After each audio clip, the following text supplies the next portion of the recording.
En combinant ce que nous savons de l'expérience, de la logique de l'histoire, de la science et d'autres disciplines, il existe plus que suffisamment de preuves de l'existence de Dieu.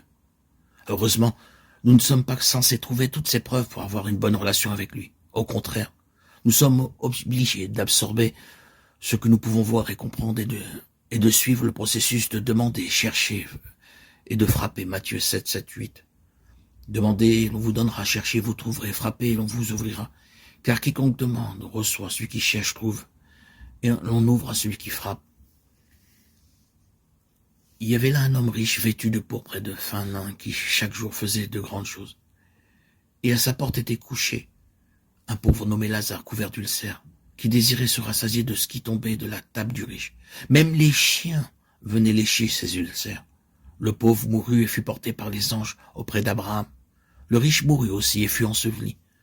Dans le séjour des morts, tandis qu'il était en proie au tourment, il leva les yeux et vit de loin Abraham et Lazare à côté de lui. Et il s'écria, Père Abraham, aie pitié de moi, et envoie Lazare tremper le bout de son doigt dans l'eau pour me rafraîchir la langue, car je souffre terriblement dans cette flamme.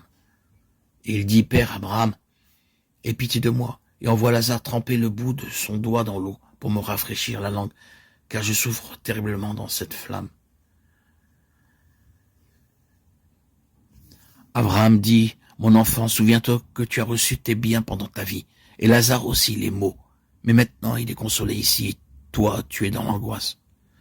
D'ailleurs, un grand abîme a été établi entre nous et toi, afin que ceux qui voudraient passer d'ici vers toi ne puissent pas, et que personne ne passe de là vers nous.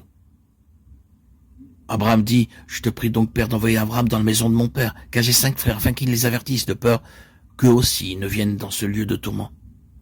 Abraham dit, ils ont Moïse et les prophètes, qu'ils les écoutent. Abraham répondit, non, Père, Abraham, mais si quelqu'un des morts va vers eux, ils se repentiront.